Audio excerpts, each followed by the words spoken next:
নমস্কার বন্ধুরা, আমি আবারও একটা ছোট ব্লগ নিয়ে আপনাদের সামনে চলে এলাম। গন্তব্য আইটিসি রয়্যাল। আইটিসি রয়্যালে যাওয়ার উদ্দেশ্যটা হলো আমাদের বাড়িতে শ্বশুর শাশুড়ির অ্যানিভার্সারি সেলিব্রেশন। ছোট করে আগের দিন রাতে আমরা একটা সেলিব্রেশন করেছিলাম ঘরোয়া করে, কিন্তু পরের দিন সকালে আমার যা ভাসুর পাটনা থেকে আসার উদ্দেশ্যে আমরা ঠিক করলাম সবাই মিলে আমরা একটা গেট টুগেদারের প্ল্যান করি। তাই বাইরে গেট টুগেদারের প্ল্যান করার জন্য আমাদের গন্তব্য ঠিক হলো আইটিসি রয়্যালে। তাই সেখানেই যাওয়া প্রথমে শুরু হলো। পথ চলা শুরু হলো বাইপাস হয়ে মা ফ্লাইওভার ধরে। এই হলো আইটিসি সোনার এবং এই হলো আইটিসি সোনার বাংলার বিল্ডিং। চলুন তাহলে আমরা আস্তে আস্তে গাড়ি নিয়ে ভেতরে ঢোকা যাক। পার্কিংয়ে ঢোকার সামনেটা একটু জ্যাম ছিল, যেহেতু আজকে সানডে ছিল। আমরা উইকেন্ডসে গেছিলাম বলে একটু ভিড়ই পেয়েছি বলতে পারেন অন্য দিনের তুলনায়। উইকডেজে একটু ভিড়টা কম হয়, বাট উইকেন্ড স্যাটারডে সানডেতে এই সব জায়গায় একটু ভিড়টা বেশিই হয়। প্লাস বাইপাস এরিয়া তো এমনি একটু জ্যাম, একটু ট্রাফিকের একটু ক্রেজ থাকে।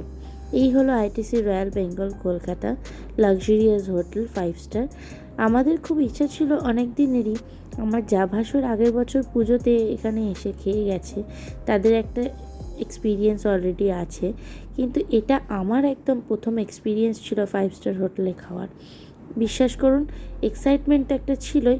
সেই এক্সাইটমেন্টটাই আপনাদের সঙ্গে ছোট করে একটু শেয়ার করে নিচ্ছি, আর কিছু না। প্রথমে একটু গাড়ি চেকিংয়ের পর্ব চলছিল, সব জায়গাতে যেরকম হয় 5 স্টার হোটেলে। তো সেই গাড়ি চেকিং পর্বটা হওয়ার শেষ করে আমরা আস্তে আস্তে ভেতরের দিকে ঢুকলাম।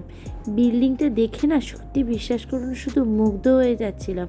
কারণ আমরা যখনই সল্টলেকের দিকে যেতাম, এই মা ফ্লাইওভার ধরে যখন যেতাম, এই বিল্ডিংটা দূর থেকে দেখতাম আর ভাবতাম সত্যিই কোনো দিন কি আসতে পারবো এই বিল্ডিংটাতে।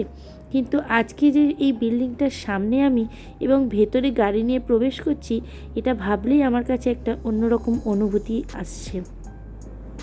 চলুন আবার তাহলে আস্তে আস্তে আমরা পার্কিংয়ের দিকে এগোই। এবার তাহলে আমরা আস্তে আস্তে ভেতরের দিকে ঢোকা যাক। এটা হলো আইটিসি রয়্যালের এন্ট্রেন্স। বিশ্বাস করুন, অনুভূতিটা এতটাই ভালো লাগছিল যে আপনাদের সাথে শেয়ার না করে থাকতে পারলাম না। ভেতরটা একদম ঝাঁ চকচকে সুন্দর, পরিপূর্ণ, একদম একটা স্নিগ্ধ এনভায়রনমেন্ট ভেতরে। ফুলগুলো আমার পেছনের এত তাজা যে চোখ ফেরাতে পারছিলাম না। এই হলো আমার শ্বশুরমশাই, এই হলো আমার শাশুড়ি মা, আমরা সবাই খুব আনন্দ করছিলাম এখানে এসে। কারণ এটা একদম একটা সাডেন প্ল্যান ছিল, তো কোনো আগে থেকে কিছু প্ল্যান ছিল না। এখানে ফুলগুলো দেখুন, তাজা, একদম সুন্দর, চোখ ফেরাতে পারবেন না আপনি। ভেতরের ডেকোরেশনটা এতটাই সুন্দর এবং নিট অ্যান্ড ক্লিন যে একদম পুরো আয়নার মতো স্বচ্ছ রাখছিল নিজের সব কিছু। তারপর এখানে সবাই একটু ছবি টবি তুলতে ব্যস্ত হয়ে পড়েছিল। আর এই সেই বিখ্যাত সিঁড়ি যেখানে মোটামুটি আইটিসি সোনারে। চলুন এবার আস্তে আস্তে আমরা ভেতরে যাওয়া যাক। সবাই মিলে একটু এন্ট্রেন্সের দিকে এগোচ্ছিলাম, আর তাজা ফুলগুলো পাশে এত সুন্দর সুন্দর চোখে পড়ছিল যে চোখ ফেরানো যাচ্ছিল না। এটা একটা ওয়েটিং রুম, এটা অ্যাকচুয়ালি রিসেপশন। এখানে সবাই ওয়েটিং করছিল, যারা যারা থাকার জন্য এখানে এসছেন তাদের জন্য। এনারা এখানকার স্টাফ, তারা একটু ওদের সঙ্গে কোঅপারেশন করছিলেন। এই হলো এসকেলেটার। চলুন এবার ওপরের দিকে যাওয়া যাক, যেখানে আমরা অ্যাকচুয়ালি উদ্দেশ্যে এসেছিলাম, সেটা হলো রেস্টুরেন্ট খাওয়া সার্ভিস নেওয়ার জন্য। এটা আমার বর একটু সেলফি টেলফি তুলছে আর কি। তো এসকেলেটারটাও এত সুন্দর লাইটিংভাবে ডেকোরেশন করা যে সত্যি খুব সুন্দর এখানকার অ্যারেঞ্জমেন্ট। এখান থেকে শুরু হলো আমাদের ঐতিহাসিক কলকাতার আসল চিত্র। সেখানে বিভিন্ন রকমের চিত্র দিয়ে এরা ডেকোরেশন করেছে কলকাতাকে তুলে ধরার জন্য। এই শুরু হলো আমাদের ফুড কোর্টিংয়ের সিস্টেম। এখান থেকে আমরা ফুড সার্ভিস নিয়েছিলাম এবং এখানে একটু গান হচ্ছিল। গানটা হয়তো আমি আপনাদের শোনাতে পারলাম না ঠিকই, কিন্তু বিশ্বাস করুন এনভায়রনমেন্টটা এতটাই ভালো লাগছিল যে একটা অন্যরকম অনুভূতি ছিল এই 5 স্টার হোটেলের মধ্যে। অন্যান্য হোটেলে আমরা অনেকবারই খেয়েছি, অনেকবারই গেছি, কিন্তু 5 স্টার হোটেল ফার্স্ট টাইম। এখান থেকে শুরু হলো আমাদের ফ্রুট কাউন্টার। ফ্রুট কাউন্টারটা দেখুন, তাজা ফল দিয়ে সাজানো।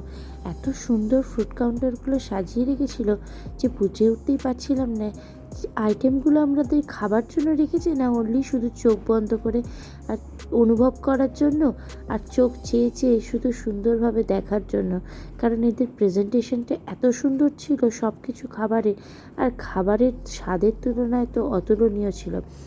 বিভিন্ন রকমের আইটেমস ছিল, কন্টিনেন্টাল, থাই, চাইনিজ, মোগল আইটেম, চাট, একদম authentic Bengali item, Indian, multi কুইজিনস, মিষ্টি, আইসক্রিম, তো সব কিছু ছিলই। এত কিছু তো সব কিছু খেয়ে উঠতে পারিনি। তো আশা করব ভবিষ্যতে যদি আবার কোনো দিন সুযোগ সুবিধা হয় নিশ্চয়ই বাকি যে আইটেমগুলো খেতে পারিনি সেগুলো নিশ্চয়ই খাবার।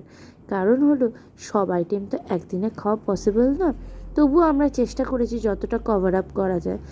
তো একটা ছোট ভিডিও আমি আপনাদের সঙ্গে শেয়ার করলাম আমার শ্বশুর শাশুড়ির বিবাহবার্ষিকীর অ্যানিভার্সারি সেলিব্রেশন আইটিসি রয়্যালে। তো আপনাদের যদি এই ভিডিওটা ভালো লেগে থাকে অবশ্যই আমার চ্যানেলটা সাবস্ক্রাইব করতে ভুলবেন না, আর ভালো লাগলে একটু লাইক করে দেবেন। আর আমার যদি কোনো ছোটোখাটো ভুল হয়ে থাকে তাহলে ছোট বোন ভেবে আমাকে একটু ক্ষমা করে দেবেন। আর আমার ভিডিওটা ভালো লাগলে কমেন্ট করে জানাতে অবশ্যই ভুলবেন না যে আমার ভ্লগ দেখতে আপনাদের কেমন লাগে। Thank you, bye by.